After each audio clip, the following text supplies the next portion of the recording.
Pastor Annette Jones, the Interim Pastor of South Suburban Missionary Baptist Church, a church where God is up to something. We are located in Harvey, Illinois.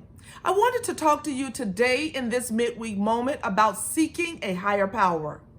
I am reminded of a story in the Bible from 1 Samuel, the first chapter, about Hannah, a barren woman, married to a man in a polygamous family and ridiculed daily, not for the color of her skin, but for her inability to produce.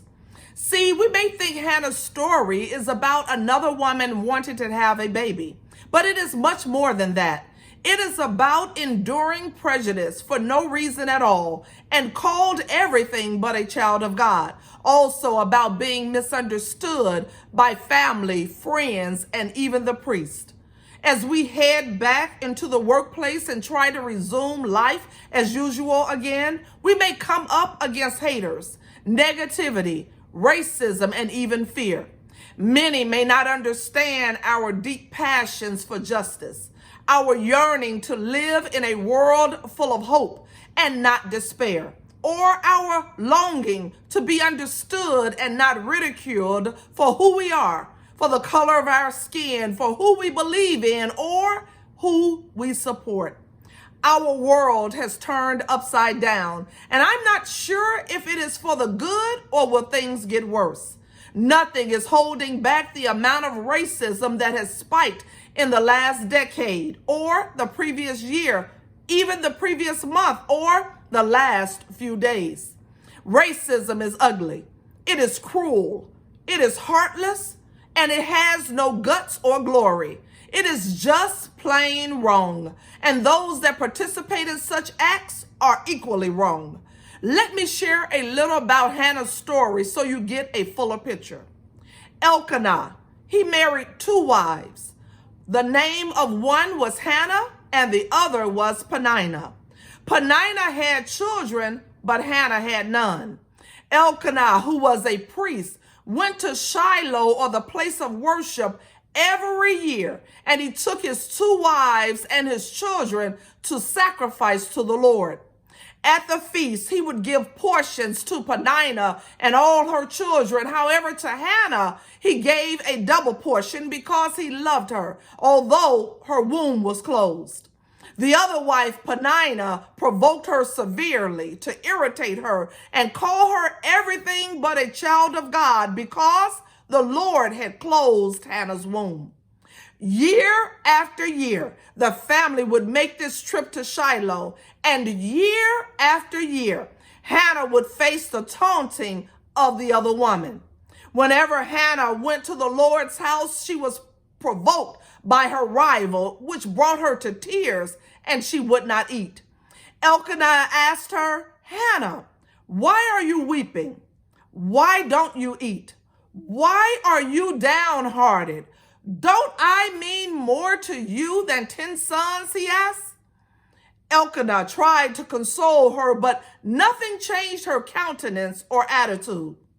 It was on this one year, after they had eaten and drunk at Shiloh, that Hannah rose and she presented herself before the Lord.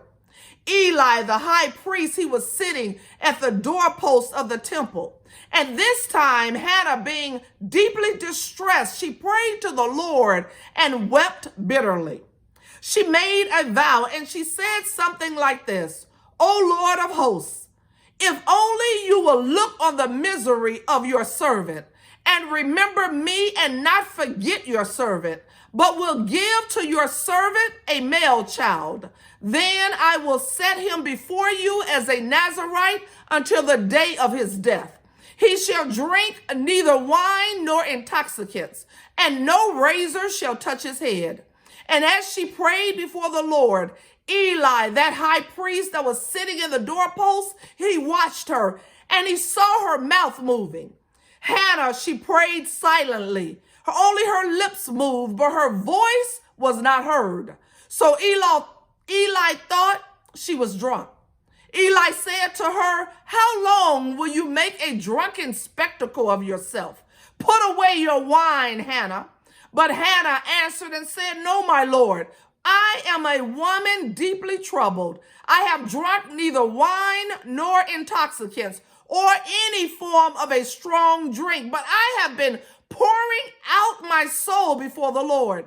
Do not regard your servant as a worthless woman, for I have been speaking out of my great anxiety and vexation all this time. Then Eli answered, and he said to her, go in peace, and the God of Israel grant the petition you have made to him. And she said to Eli, let your servant find favor in your sight. Then Hannah went to her quarters, and she ate and she drank with her husband, and her countenance or her attitude was sad no longer. Elkanah, her husband, Peninnah, the other wife, nor Eli the priest understood Hannah. She had to take her request to a higher source. I need to take my inner hurt and pain and turn it outwards towards God.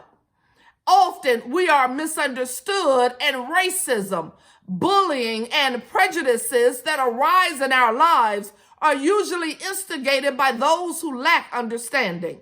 When our spouses misunderstand our burdens, significant others or someone close to us, when they see our weaknesses and we have cried in front of them and made ourselves transparent before them, and they still do not understand, we need to seek a higher power.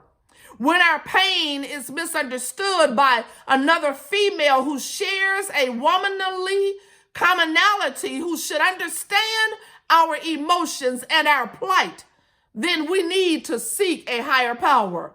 When our worship is misunderstood by the priest or the pastor, the spiritual man or woman who is a seer and knows when we are hurting or in pain and can see our afflictions and should know how to help us and they don't, then we need to seek a higher power.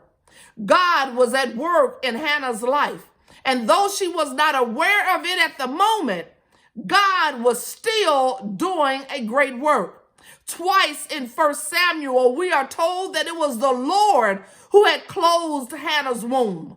I can imagine what Hannah might have been thinking and how she might have approached the Lord and said, do you even like me, Lord? Even in our most painful situations, we must trust that God is in control and learn to seek a higher power when we do not understand. Hannah found her comfort in praying to God. She modeled honest, earnest, fervent, and humble prayer.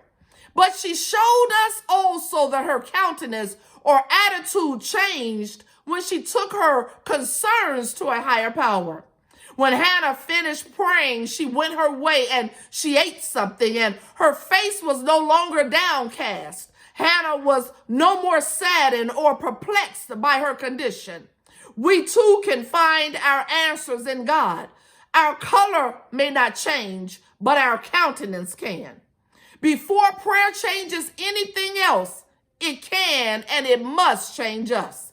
We can learn from Hannah and take our problems to the Lord by pouring out to God, praying earnestly, and being in God's presence. God is working through our hearts and our lives. We can find comfort in prayer.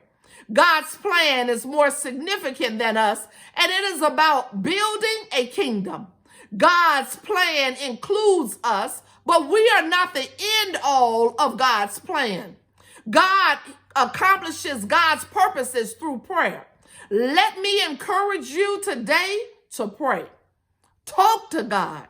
In these times, we need to seek a higher power. Be blessed this week and seek God for what you need. God can and God will handle it.